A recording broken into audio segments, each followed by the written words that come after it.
Welcome back to the deep dive. Today, we are shifting gears a bit. We spend a lot of time here talking about invaders. You know, the viruses that crash the party, the bacteria that break down the door, the pathogens you catch from a tick bite or just a sneeze on the subway.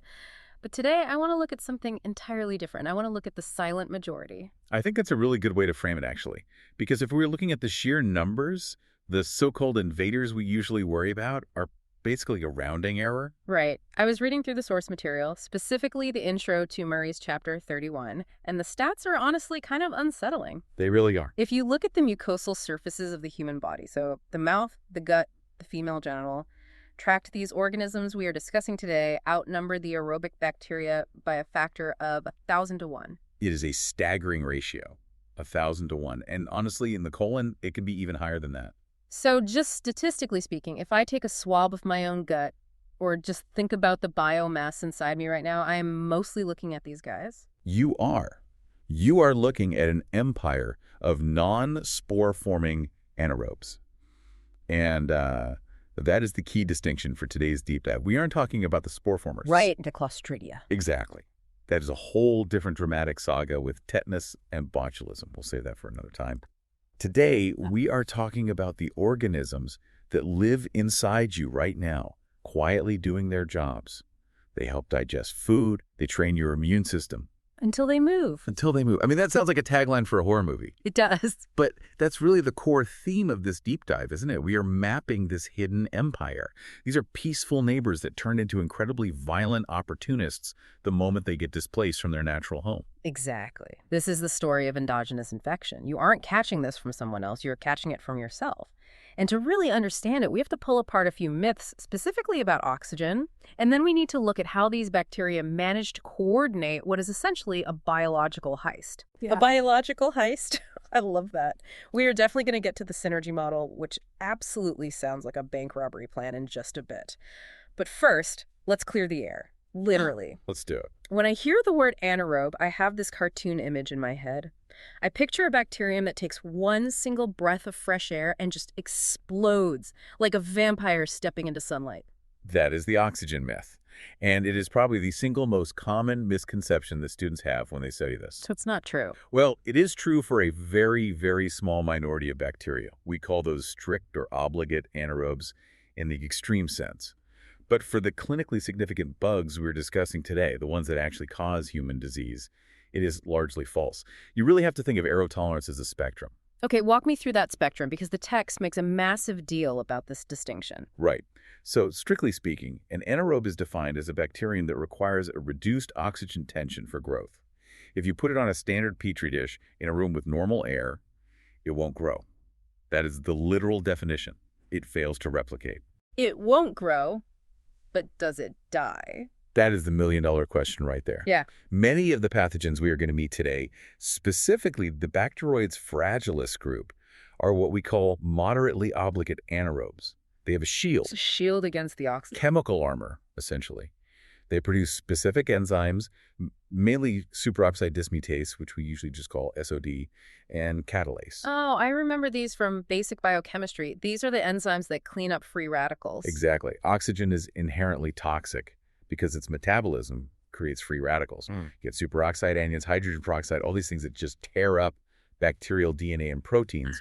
SOD and catalase neutralize those radicals. Okay. So Bacteroides can't grow in oxygen. It just isn't built for that kind of energy metabolism. Yeah. But it doesn't die instantly either. It can survive the oxygen exposure. So let's say I have a perforated appendix, and these bacteria spill out of my colon and into the abdominal cavity, which obviously has some oxygen in the tissues. They don't just sizzle and die. You know, they hold their breath. That is probably the best analogy for you to use.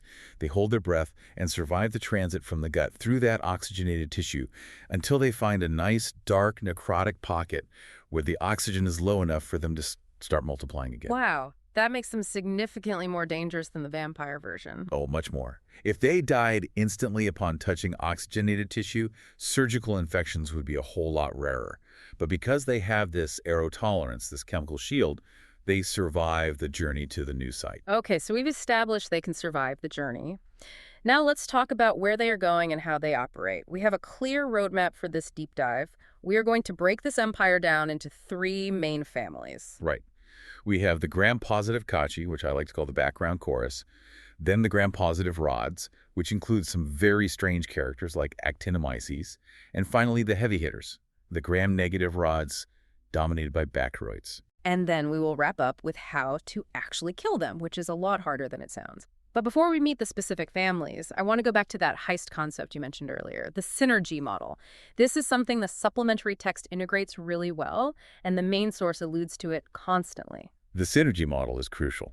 It's foundational. Because here's the clinical reality. Anaerobic infections are almost never monomicrobial. You rarely find just one type of bacteria causing the problem. It is always a party. A polymicrobial party. Exactly. And usually it's a mix of facultative anaerobes and strict anaerobes working together. Let's do definitions again really quick. Facultative anaerobe. Think of E. coli. It's flexible. Facultative means it has the facility to do both. If oxygen is present, it uses it efficiently for aerobic respiration. If oxygen is absent, it seamlessly switches to fermentation. It is highly adaptable. Okay. And the strict anaerobe, like our friend Bacteroides, needs the oxygen completely gone to thrive. Right. So imagine a gunshot wound to the abdomen, or a burst appendix, or even a really sophisticated biting incident. You have a massive mix of E. coli and Bacteroides spilling into the peritoneum or the deep wound tissue. Right. Both are normal gut flora, so they both spill out together. Exactly. Now, initially, that surrounding tissue is healthy and oxygenated. So the Bacteroid's paralyzed. It's holding its breath, relying on its SOD and catalase. It can't replicate at all. So the E. coli has to make the first move. E. coli starts growing like crazy. It uses its aerobic metabolism and consumes the available oxygen in that local tissue environment. And by doing so, it dramatically lowers the oxidation reduction potential, what we call the A of that local space. It effectively sucks all the air out of the room. It really does. It creates the absolute perfect anaerobic hideout. And once that low redox environment is firmly established, the Bacteroides, which remember are actually present in much higher numbers, they finally wake up. And they take over. They absolutely take over. They begin to produce the virulence factors that destroy the local tissue and form the actual abscess. So the E. coli breaks the lock and the Bacteroides loots the vault. That is a surprisingly accurate way to put it. And this isn't just some textbook theory. There was a classic rat model experiment that proved this beautifully. It is one of those foundational experiments in microbiology that you just have to know. I love a good rat model. What exactly did they do? They took rats and injected raw fecal material directly into their abdomens. Now, as we know, fecal material naturally contains a massive amount of both E. coli, the facultative bug, and Bacteroides, the anaerobic bug. A pretty grim procedure for the rats, but great for science. Indeed. Now, they split these infected rats into specific treatment groups. If they treated the rats with gentamicin, which is an antibiotic that aggressively kills E. coli but does absolutely nothing to Bacteroides, the rats didn't die of immediate sepsis. Because the E. coli, the fast-acting one, was dead. Right. The early massive shock was prevented. But those same rats developed massive, complicated abscesses later on because the Bacteroides survived the gentamicin and eventually found a way to wall themselves off and build their fortresses. Okay, that makes sense. Killing the E. coli didn't stop the Bacteroides from doing its job eventually. Exactly. Now, they flipped it for the next group. They treated the rats with clindamycin. Clindamycin kills the Bacteroides but has no effect on the E. coli. And what happened? The rats didn't get any abscesses, but they died incredibly rapidly of early, overwhelming sepsis. Because the E. coli just ran rampant and caused massive shock. Exactly. So the takeaway is this E. coli is the shock trooper that kills you fast with sepsis. Bacteroides is the engineer that builds the fortress, the abscess, and just rots you slowly from the inside. Wow. And that perfectly explains why, clinically, we always have to treat for both. You can't just pick one bug to fight. You need broad spectrum coverage, not because we are being lazy with our prescriptions, but because the bugs are literally working together. You have to stop the synergy. If you leave one partner alive, the infection either continues or just changes its form entirely. One last general principle I want to cover before we get into the specific bugs. The lab. I remember being a med student and having an attending tell me, if it smells bad, you need to think anaerobes. That is actually a very solid clinical clue. It's not highly scientific, obviously, but it works in practice. Anaerobes produce specific short-chain fatty acids as metabolic byproducts of their fermentation. Which smell like what, exactly? Rotting garbage, Yeah. rancid butter, You are smelling succinic acid, propionic acid, butyric acid. Mm. If a surgeon opens an abscess and the smell immediately clears the operating room, it is almost certainly an anaerobic infection. Aerobes like staph or strep just don't usually smell like that. But here's the classic trap with that. You have this incredibly smelly pus, you send it down to the lab, you're 100% sure it's a massive infection, and 3 days later the report comes back and it says, no growth. Ah, yes, the sterile pus report. That is a massive red flag. How can pus ever be sterile? It's pus. It is literally a pool of dead white blood cells that died fighting bacteria. It isn't sterile, it just means the lab failed to grow it. And this happens constantly with anaerobes because they are incredibly fussy outside the body. If the nurse puts the swab in a standard plastic tube that has regular air in it, the bacteria just die during the truck ride to the lab. Because they finally hit too much oxygen. Right, or if it gets to the lab safely, but the lab tech only plates it for an aerobic culture, which is standard protocol. Unless told otherwise, nothing is going to grow on that plate. So when you see a sterile pus report, it really translates to anaerobes that we completely missed. Precisely.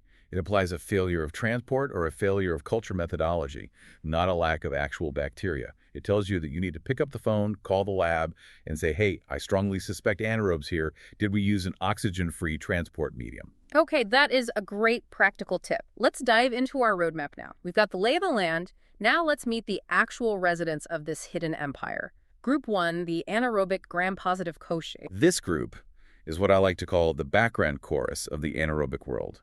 They are truly everywhere. They are involved in almost everything, but they rarely get the solo credit for an infection. I noticed when I was looking at the taxonomy in the latest edition of the text, the names have completely changed. I used to just memorize Peptostreptococcus for exams and call it a day. Well, taxonomy never sleeps. The old genus of Peptostreptococcus has been sliced and diced by modern genetic sequencing. So now we have names like Phenigoldia, Anaerococcus, Peptoniphelus, and Parvomonas. Realistically speaking, for you listening right now, do you need to memorize Peptoniphelus? Or can we stick with the old school mental model? If you are taking a really strict microbiology exam, you might need to recognize Phenigoldia magna. That is a very common one in skin and soft tissue infections. But clinically on the wards, you can still think of them as the group formerly known as Peptostreptococcus. The clinical management doesn't change just because the microbiologists updated the name tag. What is the general behavior of this gram-positive cocci group? They follow the anatomy. That is their absolute rule. These organisms are normal flora on all of your mucosal surfaces. So if they naturally live in your mouth and you aspirate, meaning you inhale some saliva down into your lungs, they are going to cause an aspiration pneumonia. And if they naturally live in the gut? Then they cause intra-abdominal abscesses when the bowel perforates. If they live in the female genital tract, they cause pelvic inflammatory disease or tubo-ovarian abscesses. If they live on the skin and you get a deep diabetic foot ulcer, they are right there in the mix causing cellulitis. So if I see anaerobic gram-positive cocci on a final culture report, it basically just means an anatomical barrier right next to that site has broken down. Exactly. They are opportunists of proximity. They do not travel far on their own. They just fall into whatever hole opens up next to them. The good news about this group, as I understand it, is that they are relatively soft targets when it comes to treatment. Generally speaking, yes. Unlike the gram-negative anaerobes we are going to discuss later, these gram-positive cocci are usually very susceptible to standard antibiotics. So regular old penicillin still works? Usually, yes it does. They very rarely produce beta-lactamases, so penicillins and carbapenems work quite well. If you have a pure infection with just these bugs, which again, it's rare, it's a much easier treat. But you always have to remember they're usually hanging out with much tougher friends. All right, let's move to the next group then. This is where the personalities start to get a bit stronger. The anaerobic gram-positive rods. This is a very diverse group, but for this deep dive, we need to focus our attention on 4 specific genera: Actomyces, Lactobacillus, Mobiluncus, and Fusobacterium. Let's start with Actinomyces. This one always confuses people because visually, under a microscope, it's a total imposter. It is the great masquerader of microbiology. Actinomyces are bacteria. They are 100% true bacteria, but they have a bit of an identity crisis. They form these long, branching filaments. Which looks exactly like a fungus. Under a microscope, they look incredibly similar to fungal hyphae. And this leads to a lot of clinical confusion. But they are true prokaryotes. They have no nuclear membrane. They reproduce by bacterial fission. And most importantly for the patient, you kill them with penicillin, not with antifungal drugs. what is the clinical vibe of an actinomyces infection? How does it actually present in a patient? It is incredibly slow, chronic, indolent.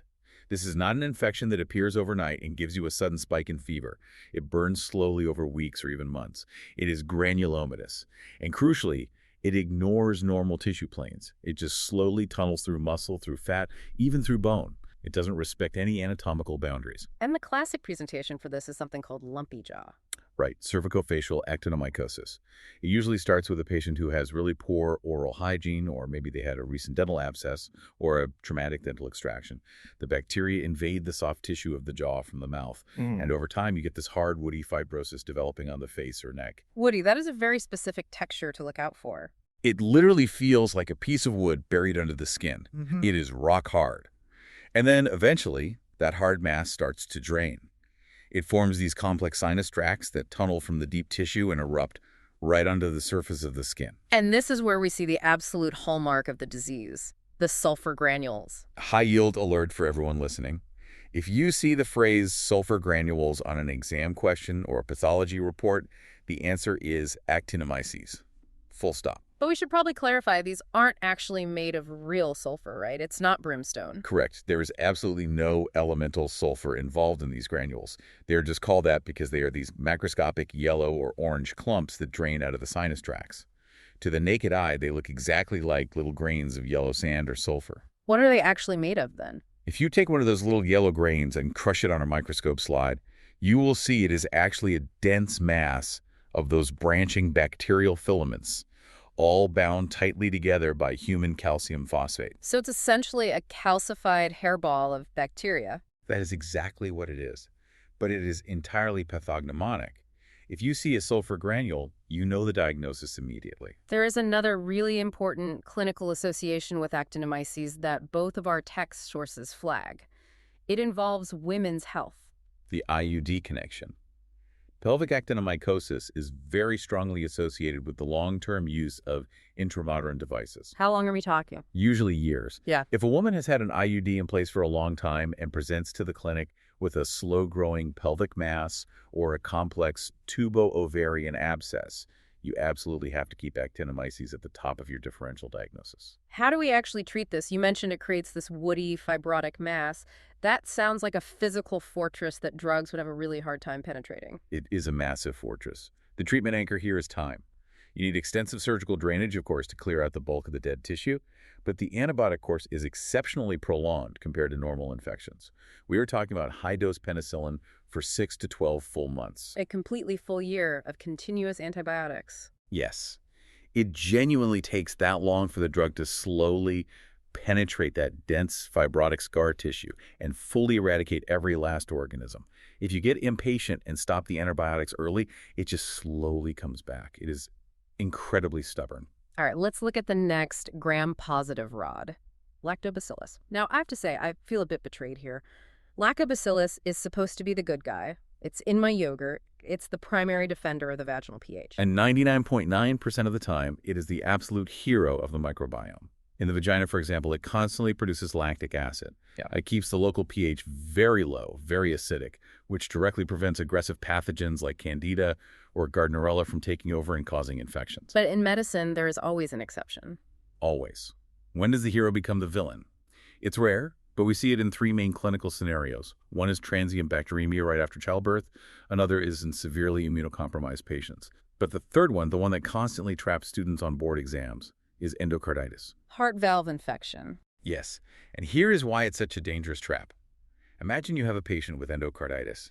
You draw blood cultures, and the lab calls you to say they're growing a gram-positive rod. Your immediate instinct for almost any severe gram-positive infection, whether it's strep, staph, enterococcus, is to reach straight for vancomycin.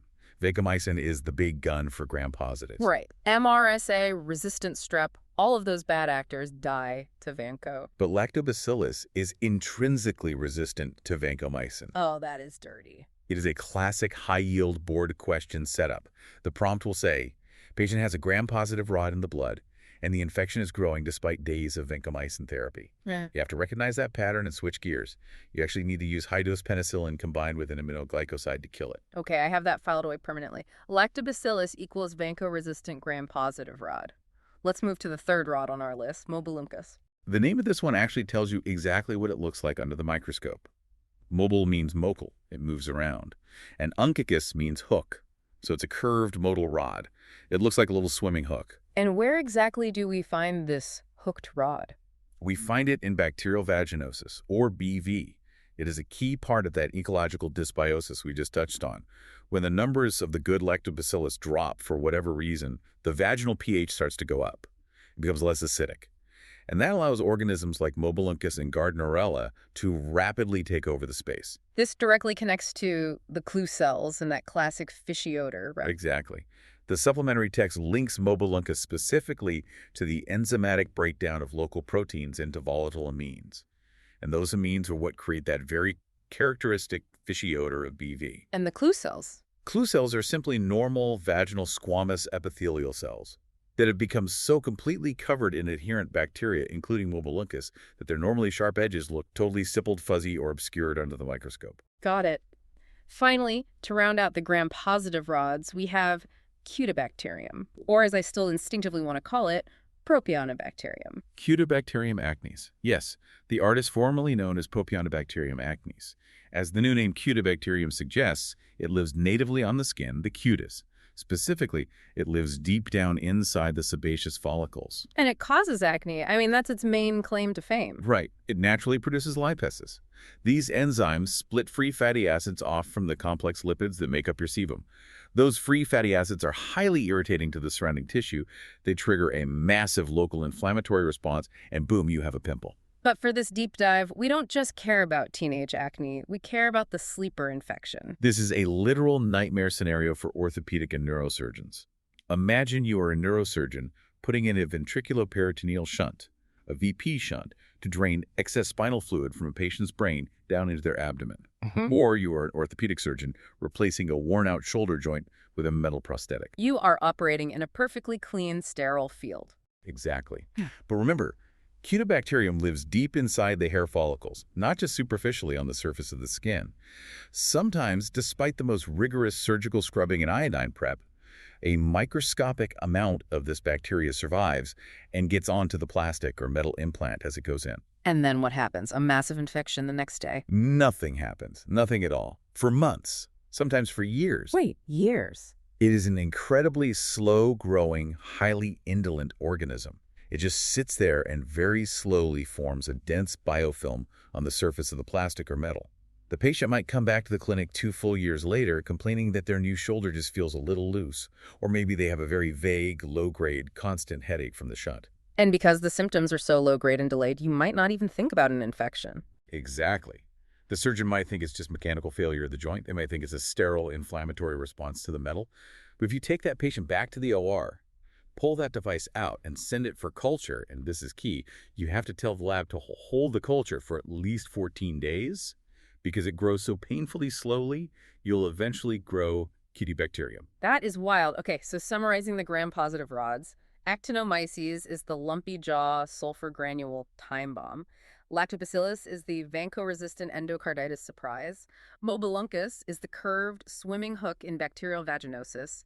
And Fusobacterium is the slow-motion biofilm sabotage of surgical implants. That is a perfect high-yield summary of the gram-positive rods. Now, I suggest you take a deep breath because we are leaving the minor leagues and entering the territory of the heavy hitters. The anaerobic gram-negative rods. This is undoubtedly the most clinically important group in the entire chapter. If you forget absolutely everything else we talk about today, you need to remember these. The big 4 genera here are Bacteroides, Fusobacterium, Porphyromonas, and Prevotella.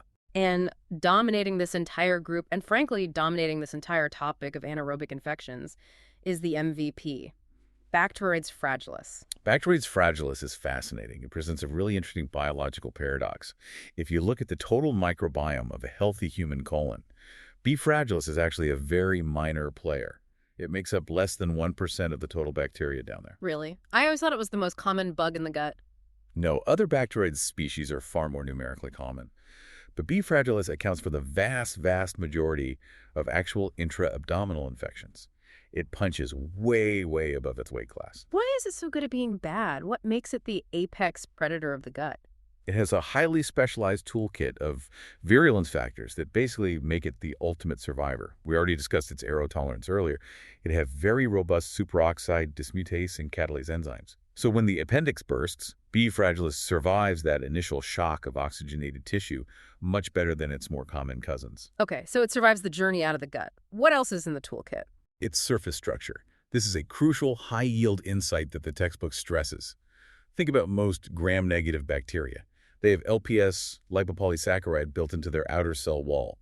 We also call this endotoxin. Right. And usually LPS triggers a massive, explosive inflammatory response in the human body. Septic shock, raging high fever, disseminated intravascular coagulation, or DIC. You see that with meningococcus or E. coli sepsis. Exactly. The lipidite portion of normal LPS binds incredibly strongly to the toll-like receptor 4, or TLR4, on our immune cells, and that triggers a massive cytokine storm.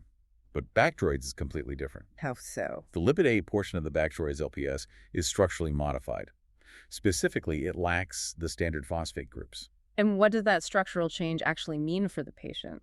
It renders the endotoxin biologically weak. It has very, very low endotoxin activity. Because it's missing those phosphate groups, it doesn't bind to or trigger our TLR4 receptors nearly as strongly as E. coli does. So you don't get that massive, immediate septic shock you'd normally expect from a gram-negative bloodstream infection. Exactly. You very rarely see DIC or sudden cardiovascular collapse with a pure Bacteroides bacteremia.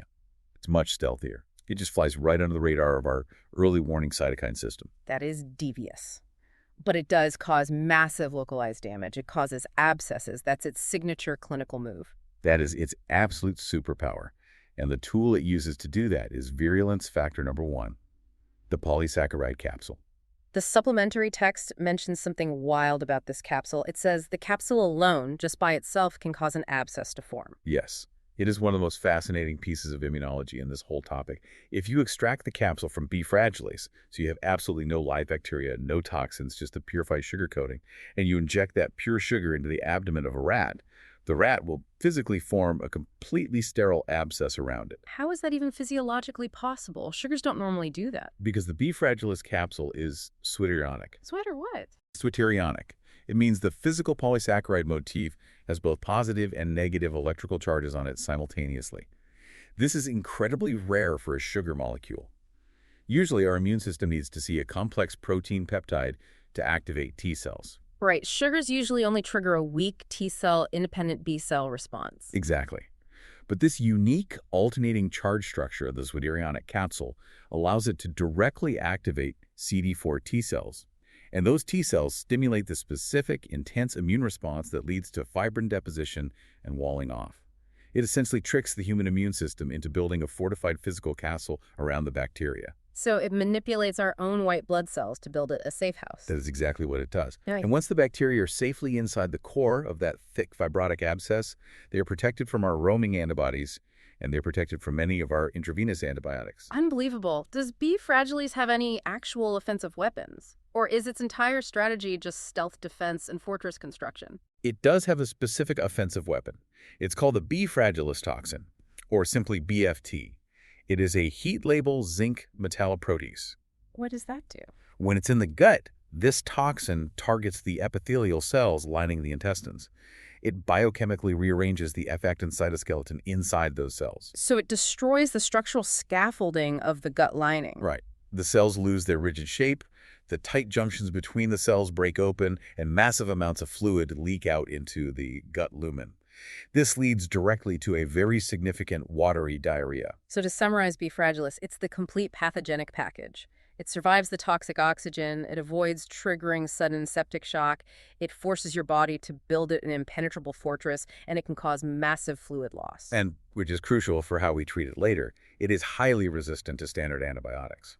But we'll cover its specific resistance profile in a minute. Let's meet the other major gram-negative rods you need to respect first. All right, next up is Fusobacterium. Specifically, there are two species you need to know here, Fusobacterium nucleatum and Fusobacterium necrophorum. Nucleatum is the spindle-shaped one, right? The word fusiform means tapered. Correct. It has very sharp, tapered ends, almost needle-shaped under the microscope. It is incredibly common in basic oral infections, gingivitis, and typical aspiration pneumonias. But the killer in this genus, the one that should genuinely scare you, is Fusobacterium necroforum. Because this one causes Lemierre syndrome. Lemierre's syndrome. Yeah. This is a disease that was incredibly feared and almost entirely forgotten after the widespread invention of penicillin. But unfortunately, it is currently making a serious comeback, and it is absolutely terrifying because of the specific demographic it targets. It's not the elderly or the severely immunocompromised. No, it strikes perfectly healthy, active young people, teenagers, 18, 19, 20 years old. What is the clinical narrative of Lemierre's? How does a perfectly healthy teenager end up in the ICU with this? The typical story goes exactly like this. A healthy high school or college student gets a severe sore throat, just a really bad pharyngitis. They naturally think it's just strep throat or maybe mononucleosis. They might go to an urgent care or they might just ignore it and try to sleep it off for a few days. But it doesn't get better. No, it gets much, much worse because the Fusobacterium necroforum doesn't just stay on the surface of the tonsils, it aggressively invades deep into the lateral pharyngeal space in the neck. And what's sitting right there in that space? The internal jugular vein. The bacteria find that major vein, they invade the wall of the vessel, and they cause a massive septic thrombophlebitis. So that translates to a massive blood clot, completely infected with aggressively multiplying bacteria sitting right inside the main vein, draining the brain. Yes, and it doesn't stay put. From that infected clot in the neck, the infection becomes highly systemic. Little pieces of that infected clot constantly break off. Yeah. These are called septic emboli. And where do they go? They travel straight down the jugular vein through the right side of the heart, and they are pumped directly out into the lungs. They shower the lungs with these infectious micromissiles. And when you get a CT scan of this teenager's chest, you see what the radiologists call cannonball abscesses. Perfectly round, necrotizing abscesses scattered everywhere throughout both lung fields. So if you are working in an ER and you see a teenager who had a bad sore throat a week ago, who now has a stiff, swollen neck, a high fever, and they suddenly start coughing up blood or showing severe lung signs, you have to immediately think Lemierre's syndrome. And the ultimate culprit is Fusobacterium necroforum. It is a massive medical emergency. You need extremely aggressive intravenous antibiotics, and very frequently you need systemic anticoagulation to stop that jugular clot from throwing more emboli. That is terrifying. Okay, rounding out our gram-negative rods, we have Porphyromonas and Prevotella. These two genera actually used to be classified as Bacteroides, but they were split off into their own groups recently. They're primarily located in the oral cavity. I always remember Porphyromonas because of the color association. Right, porphyrin, purple. On specific culture media in the lab, Porphyromonas and some specific Prevotella species will actually produce a very dark black or brown pigment. It's literally the biological accumulation of HEMA. They steal iron from your red blood cells to survive. Where do we run into them clinically? Routine oral disease, severe gingivitis, advanced periodontitis, deep dental abscesses. But from an emergency medicine perspective, the most important association is bite wounds. Specifically human bites. Yes. If a human bites another human, or, and this is far more common in the ER, if someone gets into a bar fight, punches someone directly in the mouth and cuts their knuckle on the other person's tooth, we clinically call that a clenched fist injury. Because when the fist unclenches, the tendon slides back up the arm, pulling the bacteria deep into the tissue. Exactly. You are basically using the tooth as a needle to inject a massive load of Prevotella and Porphyromonas directly into the closed tendon sheath or the sterile joint space of the hand. And how do those infections behave? They are incredibly nasty. They are highly destructive, and they will rapidly melt down the joint cartilage and tendon if they aren't surgically washed out immediately. Moral of the story for you listening, do not punch people in the mouth. The anaerobic microbiology is heavily stacked against you. It really, really is. You will lose that hand. Okay, we have met the full cast of characters. We've seen the good, the bad, and the very ugly. Now we need to talk about the clinical syndromes and, most importantly, the actual management. We've touched on this throughout, but let's formally synthesize it. The absolute general rule is polymicrobial synergy. Right. You have to remember the heist. One bug, like E. coli, uses up the oxygen. The next bug, like B. fragilis, builds the impenetrable abscess. Another bug, like Fusobacterium, actively melts the surrounding tissue. You almost never treat these as a simple single organism infection. Let's quickly run through a few common anatomical sites and who you should suspect. Brain abscess. A brain abscess is usually highly polymicrobial. It's very often a mix of oral flora Prevotella, Fusobacterium, and the gram-positive Peptostreptococcus. The major clinical clue here is the patient's history. Do they have a history of chronic, untreated otitis media, an ear infection, or severe chronic sinusitis? Because the bacteria literally just eat right through the thin bone of the skull, directly into the frontal or temporal lobes of the brain. Exactly. It's direct anatomical extension. Next site, an abdominal abscess. Think of a ruptured appendix, severe diverticulitis, or a surgeon who had a leak at their bowel and anastomosis. This is prime Bacteroides fragilis territory, always mixed with E. coli and usually enterococci. And finally, aspiration pneumonia.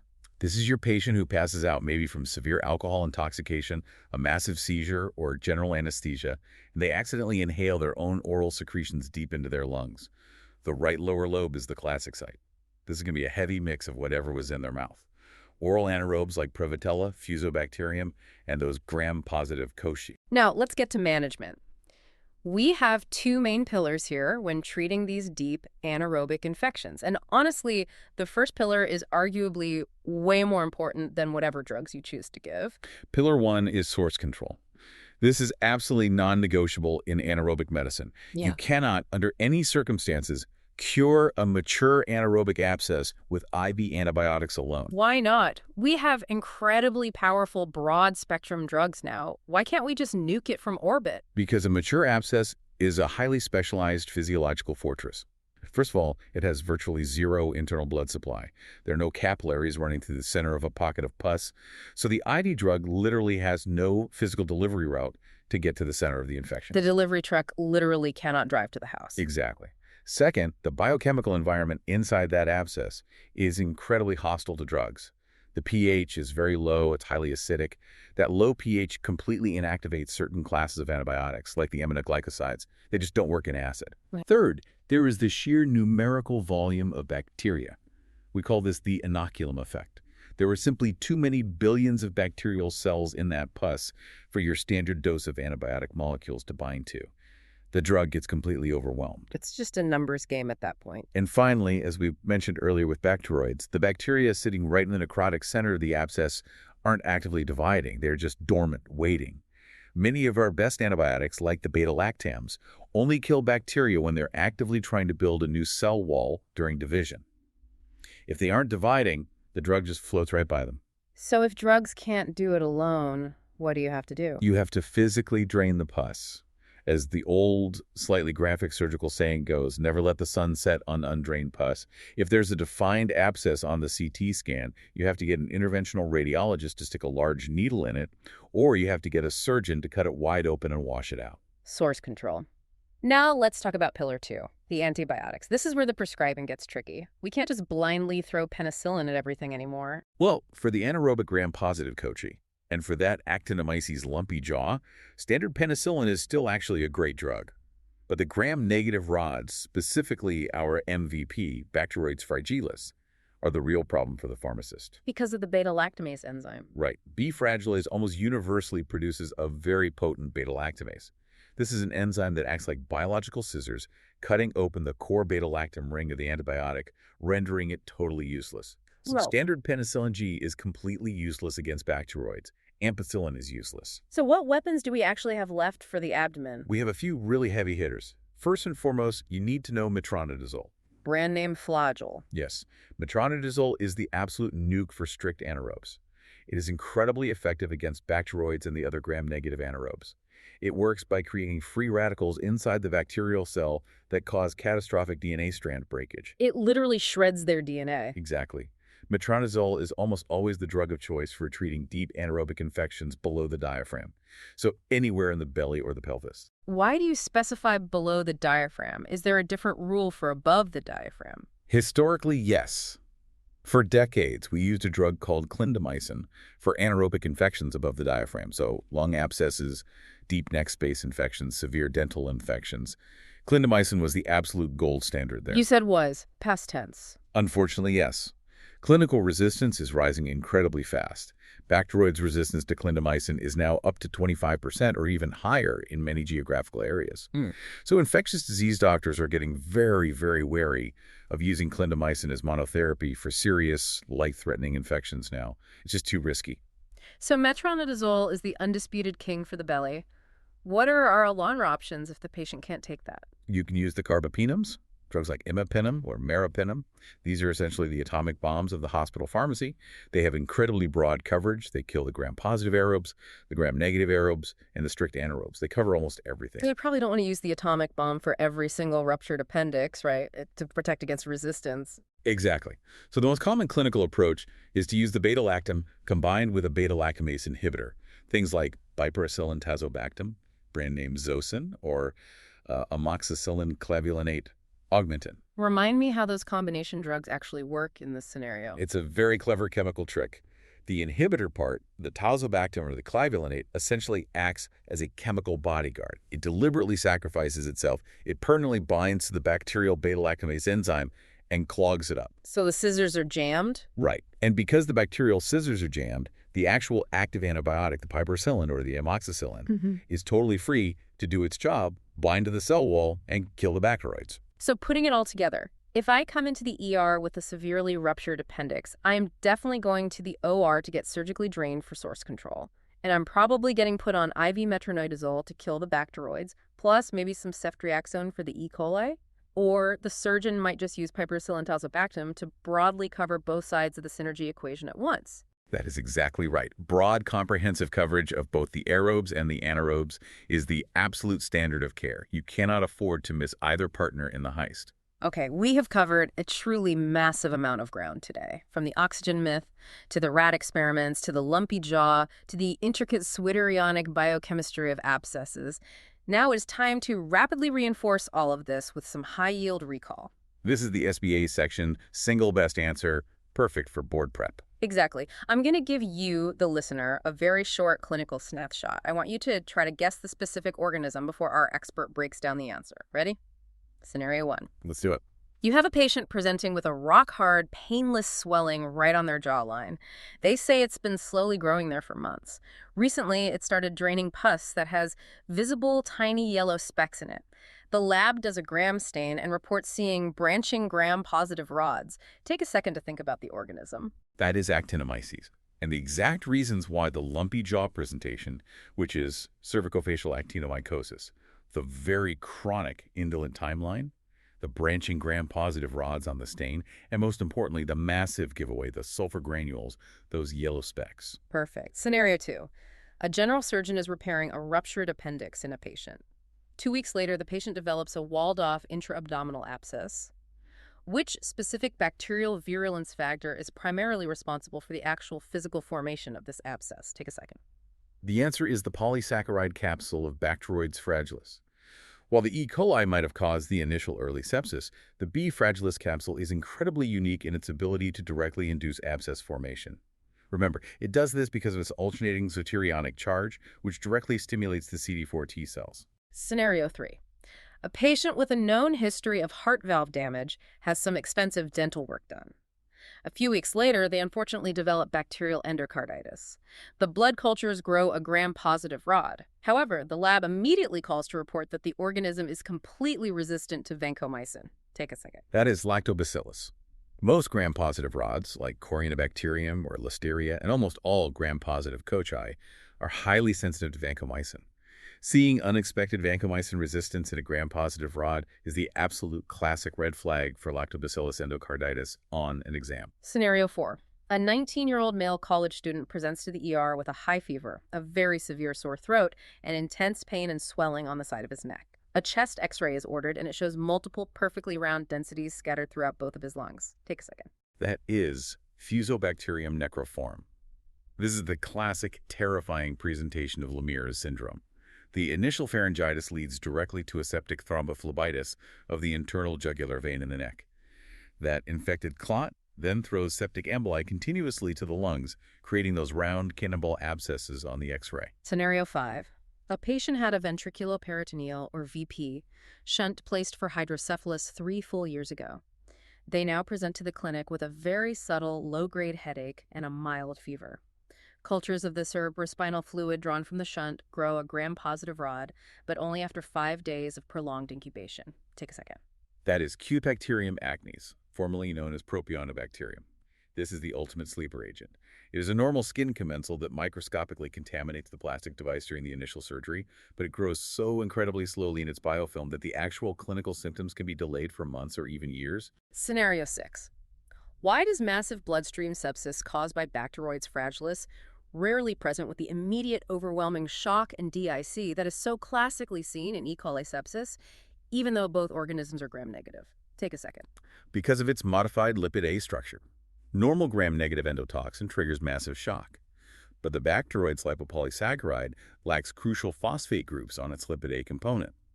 This unique structure does not trigger our immune system's toll-like receptor 4 nearly as strongly as E. coli does, meaning the resulting cytokine storm is much, much weaker. Final one, scenario 7. You are managing a patient with a confirmed Bacteroides fragilis deep abdominal infection. Why is standard intravenous penicillin G not an appropriate choice for monotherapy? Take a second. Because of widespread beta-lactamase production, the vast majority of clinical B. fragilis isolates actively produced and aggressive beta-lactamase enzyme, which completely destroys natural penicillins. To effectively treat it, you must use metronidazole, a broad-spectrum carbapenem, or a dedicated beta-lactamase inhibitor combination like piperacillin tazobactam. How did you do on those? If you stumbled on any of the details, I highly recommend going back to check Murray Chapter 31, specifically focusing on those clinical diseases summary boxes. They are absolute gold for synthesizing this material for your exams. They really are. And as you review this chapter, try to remember the big picture we discussed today. These specific organisms we mapped out, they are not foreign invaders trying to conquer you. They are just displaced citizens. Right. They are a fundamental part of your biology. They only become a medical problem when your own anatomical barriers break down and they end up in the wrong neighborhood. It's essentially a biological civil war, not an alien invasion from outside. Exactly. It's a failure of containment, not a new acquisition. Now, I have a final, slightly provocative thought to leave you with today. We talked extensively about how Bacteroides fragilis actively modifies its LPS, that modified lipid A structure, just to avoid triggering our immune system's alarm bells. Right. The stealth endotoxin. Current microbiological research suggests this evolutionary adaptation isn't just about the bacteria trying to avoid being killed by us. It might actually be there to actively train us. Oh, the immune tolerance theory. Yeah. Exactly. There is increasing evidence that the sheer volume of bacteroids sitting in our healthy gut constantly, but very gently, signals our mucosal immune system. It helps our immune cells develop baseline tolerance, actively preventing devastating autoimmune conditions like inflammatory bowel disease or Crohn's. It makes perfect ecological sense. The exact same modified molecule that makes it a weak, stealthy pathogen when it accidentally gets into our bloodstream is the exact same molecule that prevents our gut immune system from aggressively attacking our own colon when we're healthy.